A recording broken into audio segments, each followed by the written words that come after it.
2. Lewis Hart for the Ring magazine. Delighted to be joining Liverpool here with Paul Smith. Just concluded the weigh-in for Nick Ball against TJ Dehaney. Obviously, Steve Clarke on the undercard for yourself. Paul, it's good to have you on the Ring magazine and good to be speaking in Liverpool. How are things? Good, mate. It's good to be here. Good to be on the Ring magazine channel. It's looking good. The new rebrand and everything else. It's looking big now, and good to see it again, mate. Yeah, absolutely. As I say, I appreciate the words. You obviously, Steve Clarke all weighed in ahead of tomorrow night as another professional fight for him. Happy with how the development's going so far for him? Yeah, he's doing well. He's coming along at a nice pace. He's 5-0 now. There's one more obviously tomorrow night, and then we'll see what we can do with him in his second year. In his first year, he did really well. He was busy. He was active. He's been matched well. No real easy touches as such, and nothing a bit step too far. So I'm really happy with his progress, and I know his coach, my brother Stephen, is, and his family are, and he is himself. So looking forward to a good show again tomorrow. He sold a lot of tickets again for tomorrow, and as he does every single fight. But he's progressing in the gym nicely as well. Yeah. For Steve, someone like him, when he's making his progression, as you see nowadays in boxing, there's so many examples of fighters who have probably put into fights when they're probably not ready for it. How important is it now that the progression is steady and right, and not sort of no rush for himself, even though he is clearly a big ticket seller and people do want to see him fight? How important is that? No, it's important, but it won't be happening with Steve. It won't be not just down to me that he won't be getting rushed, and he won't be getting put in fights that he's not ready for. Whenever he gets put in for the step up or gets asked for the step up, it'll be if he's ready or when he's ready. We're in it for Steve Clarke. It's about Steve Clarke, and the ticket sales shouldn't really be too much of an emphasis or emphasise too much to say. He does sell a lot of tickets, but he can fight. He's ABA champion, he's national champion in the amateurs. He's had a long, stellar amateur career in the Rotunda Boxing Club, learning boxing the right way. And we want to progress him in a professional game in the right way, and he's got enough experience around him in myself and my brother Stephen, who's coaching him.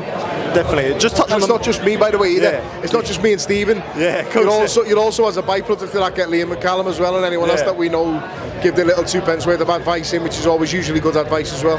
Yeah, for sure. And just touch on the main event there with Nick Ball. Look, yourself, your brothers, all been big Liverpool headliners.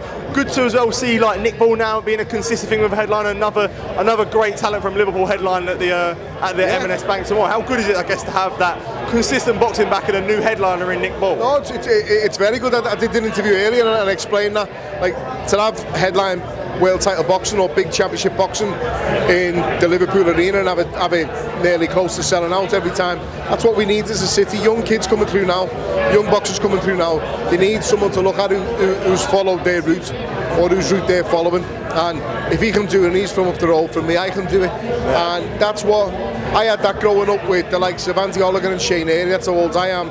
And then you see young kids who are watching us lot, me, Bellew and my brothers and all the rest of the lads at Tashin and that. They're watching and they think they can do it, and they're all probably pros now themselves. And now there's a young batch of kids who are watching these pros coming through. Nick Ball's flying at the minute, he's world champion at the minute. He's riding the crest of a wave, and these shows in Liverpool enable fighters like Steve Clarke and the others to get a good platform fighting in the arena in their city. Wanted to ask you about Callum, your brother. Obviously, it's been a couple of weeks now since his win against Joshua Buatsi in Saudi. Just now the dust has settled, I guess, and just reflected on that whole week and performance as a whole, because I think a lot of people, and I know you had a lot to say after it about a lot of the reports, etc. Sort of were going into it thinking, what has Callum got left? Proved to himself he's still got a lot left at that level. I guess on your reflection, how good was that win for Callum, and especially moving forward as well? It was a good win. It was a good performance as well, and it's it's been frustrating in the past with Callum because we know what he can do and we know what he's got, and the people who've seen him fight know what he's got. But they're judging him off a Canelo performance in lockdown with 4 weeks preparation. It's not an excuse, it's a fact. And then they're judging him on Batabiev where he hasn't sparred probably because of his rib, and you can't pull out the fight because Batabiev has already pulled out, and if you pull out you're likely going to lose your shot. So it is what it is. We knew Callum was better. And the reason why I was probably a little bit vocal after the fight is there's just so many people who talk absolute shit in boxing who don't really know what they're talking about, but they've got a platform or a voice or a camera or a YouTube channel, or they think they can speak about boxing and give their opinions. And I just needed to highlight the fact that so many people who should know better will go on the other way based on two fights that they shouldn't have been judging Callum on. Judge Callum on the fight before that. He thought he was finished, he thought he was past it, he thought he wasn't hungry, he didn't have the desire. The lad's a multi-millionaire and gets out of bed every day to fight. It's not about hunger or desire. It's never been about ability, fitness, heart or power. He's got all of those things and he's not old. He wasn't aged in the fight, he wasn't aged in the Batavia fight. He didn't think about retiring because he was old. He thought about retiring because he can't win a world title at the weight that he wants to win at. So if he can't be the best, he wants to retire. That's got to be admired rather than used as sort of some point, well, he probably won't win that. And then with Buatsi's a very good fighter. I rate him as the best light heavyweight in the country after Callum, but I've always said Callum is the best light heavyweight in the country, and he will get a chance to prove that, and he's now proved that. Some of the things that I was saying after the fight with regard to like the Boxing News prediction, and it's written as like Buatsi will win later, Buatsi will do this. It's like, just write it differently. You should know better, especially in the Boxing News. Every fighter reads the Boxing News. Every big fight I've had, I read the Boxing News and I see what the prediction is going to be. Every fight after you've had, you buy the Boxing News and you read that. That's the magazine. The Ring magazine is worldwide. The Boxing News in the UK is the magazine that the fighters will buy. And I'm reading the predictions, and I read the ways to win, and I think, like, who's actually written this? And I looked at who writ it, and I've got scars on my face older than the kid who writ it. You know, I've never seen him in boxing or around boxing, and you're writing for the trade magazine. It's like, you should know better. That's my whole point. I don't want to moan too much about it because it's happened, and Callum won and did what we all expected him to do and what we knew he could do, and he'll be even better in the next fight because of that. Buatsi's an unbelievable fighter, really tough, durable, got my respect and the family's respect maximum, as he did before the fight, during the fight and after the fight, and he's a lovely lad as well, and I wish him all the best for the future. But on goes Callum now.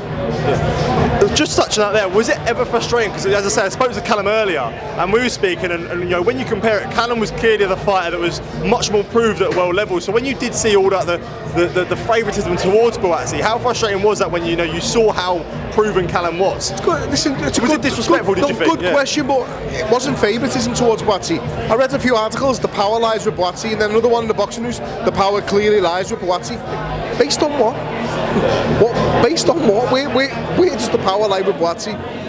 Callum's highlight reel is frightening. Yeah. You watch Callum's knockout reel, his highlight reel, it's frightening. You watch Buatsi's and compare it to Callum's. Yeah. It's not even close. I know because I've been in the ring with Callum what his power's like, and I know because I watch him every day up close.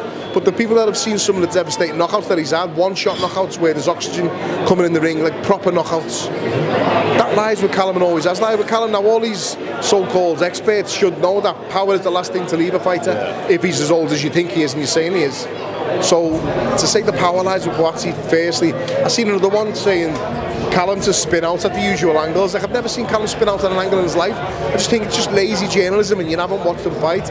But this boxing game's full of people like that. Yeah. Just people who don't know what they're talking about, but they try and do it. Listen, life's like that, isn't it, in general, nowadays with social media and things. Everyone's got a platform, but it wasn't necessarily making me sort of feel disrespected or him disrespected. Yeah. It wasn't disrespectful towards Callum. It was just, I can't believe like what I'm reading, and you'll see on Fight Night, which they did.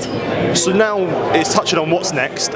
We know this, obviously he's a WBO interim, so ideally a world title or a shot at the full title. For yourself, when you look at it, not sure what's going on with Bivol, Benavidez.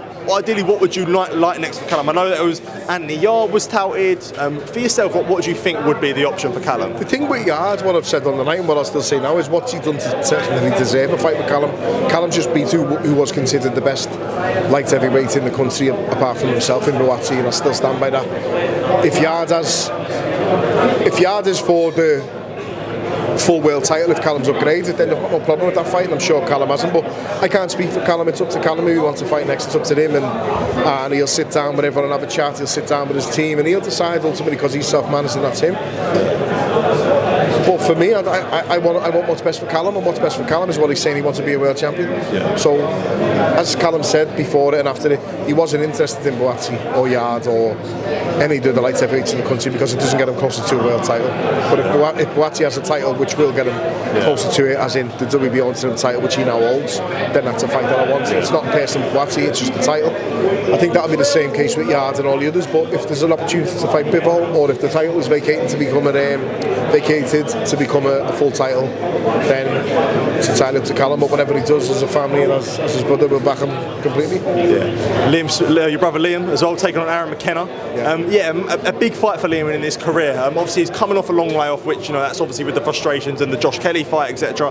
But I guess how excited are you for Liam to come back? And I guess this fight, it's important for himself, especially after the long layoff, and even as we say, talking about Callum, there's obviously people have the doubts around Liam. So there's a lot to prove for him as well against Aaron McKenna. It is, and I'm buzzing for him being back because it's been tough for him, and I've seen him take a bit of stick off people in the past, saying he's pulled out of a fight either through fear or weight or something stupid like that, and his back's been absolutely terrible. It's been really bad, his injury, and he's over it now. He's through it. He's putting the work in camp. He's looking in good shape. He's training really hard.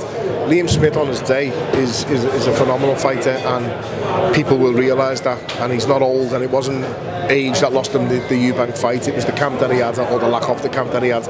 But again, you can't make excuses up. You've got to just take it on the chin, and he certainly did take it on the chin. He took his licks that night. He didn't try and hide away from that. He didn't try and look for a way out. He didn't try and shy away. He stayed in there and took it like a man. And this fight is what some would probably say a crossroads fight. A young prospect coming through unbeaten against an older former world champion who's coming off a loss. Aaron McKenna's a tough, strong, game, brave lad as well. They're a nice family. It's not on personal. I don't think it's just a fight, but it is a massive fight for Liam, because every fight you have at this stage in your career is the biggest fight of your life.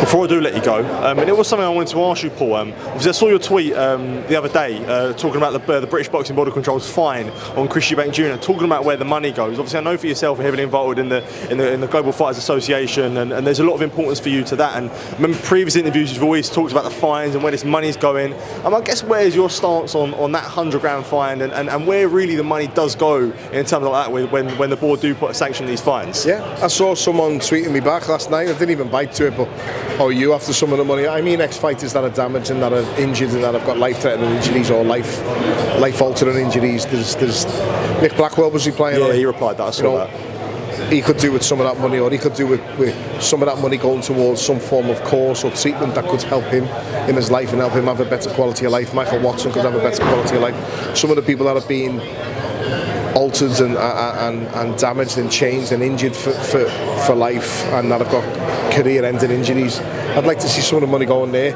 It wasn't a dig at the board. Yeah. It wasn't sort of, me wanting to be nosy. And I just want to know where the money's going, because we should be able to see it. We pay enough licence fees. The fighters pay enough commissions out of the purse towards the Boxing Board of Control. And for them to say an insane amount, like £100,000 fine for a slap with an egg, then I personally would like to see where that's going. And knowing that what's going on with the union, fighters can benefit from that type of money, and it shouldn't just sit in the board. Now I've heard since that it is going to ex-boxers or it is going to grassroots boxing, so I'd like to see where it goes. I still would like to see exactly where it goes, and maybe some form of paper trail on where that money goes if it's paid. Completely agree. Paul, pleasure to speak to you. Good to see you this morning. Good to see you, as always good to be Enjoy in the cafe, food. mate. Absolutely, I could never not enjoy it, mate. Top man, thank you, mate.